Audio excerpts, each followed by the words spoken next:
r/NoSleep. Posted by you/kazthemurphyfan. I'm a police officer. Tonight we kept getting the same call. All officers on duty, we have just received a call from a woman claiming that something is outside her home. Report to the scene immediately. I immediately step on the gas pedal and drive onto the highway. I look over at my partner Christian and give him an eyebrow raise. "You think we gonna see a monster tonight?" I joke about the call. "Shut the fuck up, Dawson," Christian responds to me, laughing. "They said we should take every call seriously, but fuck it, I guess."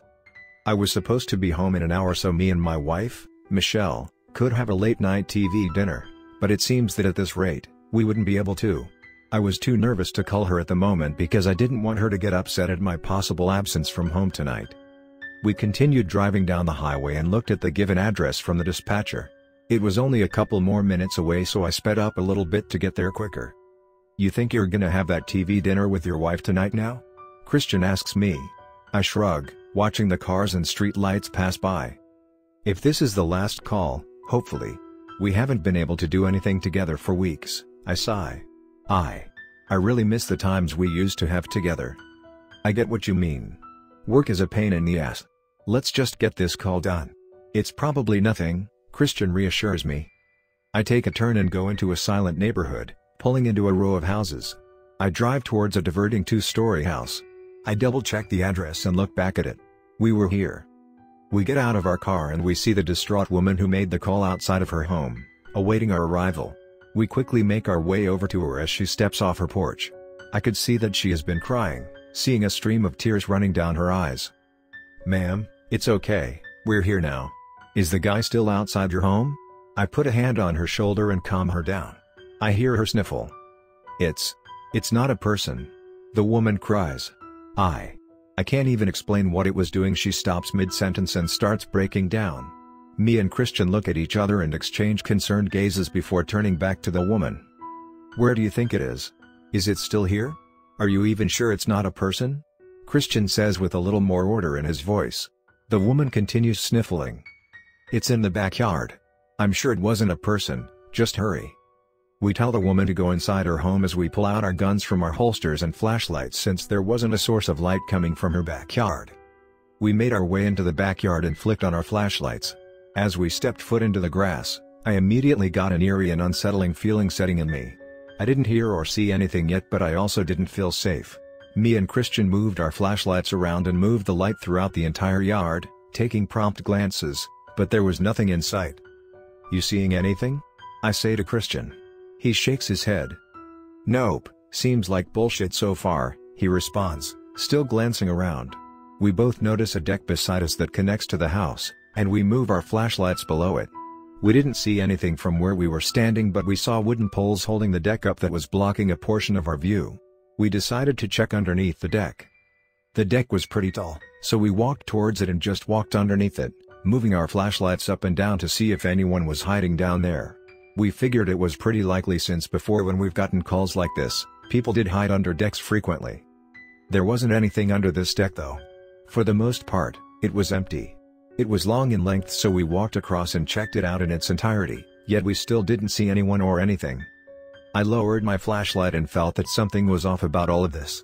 I shook it off and was ready to rule this a false alarm when I heard Christian say, "Dawson, come here." I made my way over to him and saw him hunched over in the far left corner of the deck. I got beside him and tried to see what he was looking at. "What is it?" I say as he gives me a confused look. Christian moves his hands through the dirt, picking up whatever he was looking at, and hands it to me, which I reluctantly take. I give a look at it. It was the leg of a dog, blood covered on the fur with teeth plunged into it. I gasped and dropped the leg, looking at Christian, who was equally as freaked out. "What the fuck is this?" I asked him. He gives no response, there was just shock written all over his face. I could see it in his eyes. I knew how much Christian hated seeing dead animals or animal remains, so I didn't question him. I looked back down at the leg and examined it. It looked like something was eating it, but as it bit down, all of its teeth came out of its gums, but I wasn't sure. It was a weird, disturbing sight and something I can't explain. I hesitate before taking the dog leg as evidence. I could distinguish a horrible, rotting smell to it, and the leg felt flabby. I wanted to vomit, but I knew I needed to take it with us. Me and Christian both get up as I started to feel pale. Holding the leg of a possible dead dog didn't sit right with me. Christian patted me on the back. "I'll go in and talk with the woman. You can go sit in the car, all right?" Christian seemed to be fine now. I nod my head and gulp. "Yeah, thank you. I appreciate it." I put the leg in the trunk and slam it down, feeling my phone vibrate in my pocket. I take it out. Michelle was calling me. I take a deep breath and answer it, putting my phone towards my ear. "Hey, Michelle," I say into the phone, still feeling uneasy about the situation. "Honey, are you okay? You're not home yet," I hear Michelle talk into the phone. I look at the ground below me.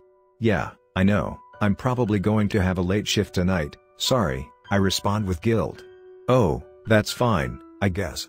Is something happening?" "Yup, everything is fine. Just had to respond to a weird call and..." I think about the dog's leg. "Found a peculiar item," I sighed into the phone. The other end is silent for a few moments. "Well, I hope everything really is fine." "It is. Trust me on this one. It's not a big deal," I say. I see Christian walk out of the house. "Alright then, but stay safe, Dawson, please." The call ends.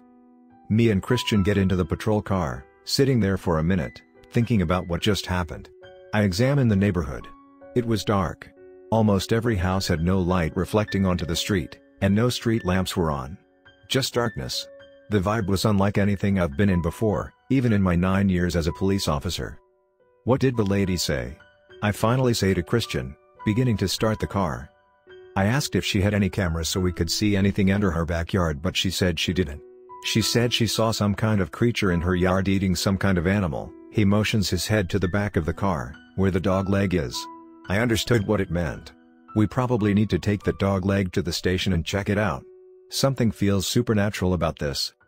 I went to say something but I didn't. I agreed, no human could just rip a leg clean from a dog, and I don't think any human would have the audacity to try eating it. I wasn't going to jump to conclusions, but the call was something to take into account. We started to get a signal coming from a dispatcher on my radio. I quickly turn on my radio as me and Christian listen.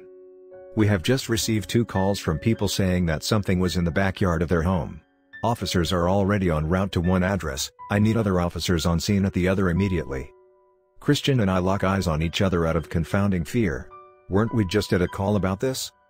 We didn't say a word as I received the address and started speeding to it. It was only 6 minutes away, so not far, but something wasn't right about this.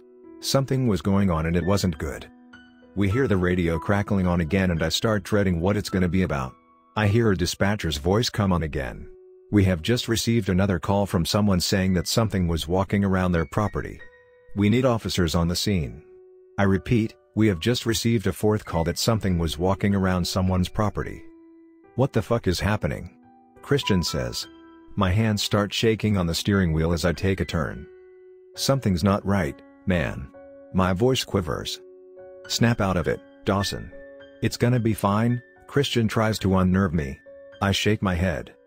The radio crackles on again. Me and Christian listen carefully. "We have received a call from a man saying that something was hanging out at the side of his house. Officers are on the scene now." "Shit," I mutter to myself. I continue heading to the address that was originally sent to us, speeding up now. We were getting closer to our destination, and never has something happened like this. We've never gotten multiple calls in a row about someone being in people's yards.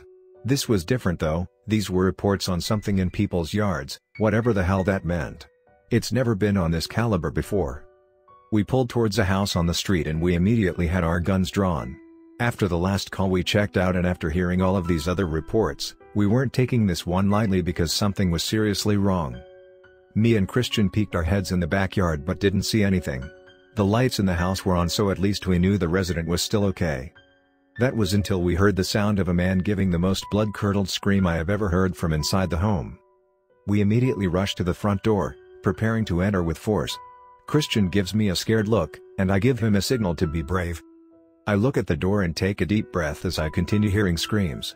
I wince as I take a step back from the door. I sprint toward the door and bash my entire body into it with all my force right as the screaming stops, knocking the door down as I come crashing down to the floor shoulder first. I see Christian run into the house with his gun, yelling out "Police!" The screaming was still absent, and I began thinking that we were too late. The living room and dining room were in sight from the front door and we didn't see anything in either room. That's when we decided to check the kitchen. I sensed that the kitchen was right around the corner, so we walked towards the living room and took a hard left around the wall. As we entered the kitchen, we saw the remains of a man, hunched over the sink, mutilated from the neck down to his calf. I gagged a little bit, feeling the need to throw up. I put my head down, lowering my gun. We were too late. I didn't have time to beat myself up about it though, because I shortly felt Christian desperately trying to get my attention. I raised my head and see him pointing at the kitchen window. The kitchen window faced the entirety of the backyard, and I saw a dark figure that wasn't built or even shaped like a human quickly crawl out of the backyard, out of sight. Christian and I quickly moved to the back door and swing it open, swiftly making our way down the steps and sprinting farther into the backyard. We no longer saw the figure anywhere and rushed to the backyard gate, and we still didn't see anything. We ran and opened the gate and sprinted back into the front yard, but again, no sign of the figure we just saw. We lower our guns and sigh in disappointment. My question was though, what was that thing, and how did it get away so fast? I hear my radio crackle on again as I start to slowly walk towards the car. Officers have found a woman dead in her backyard. She has been impaled through the fence. It looked like she died just minutes ago. We need paramedics on the scene right away. What the fuck is happening? I hear Christian say.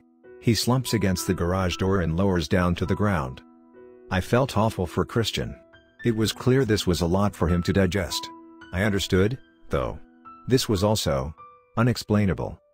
I got in the car and slammed the door shut, unsure what to do.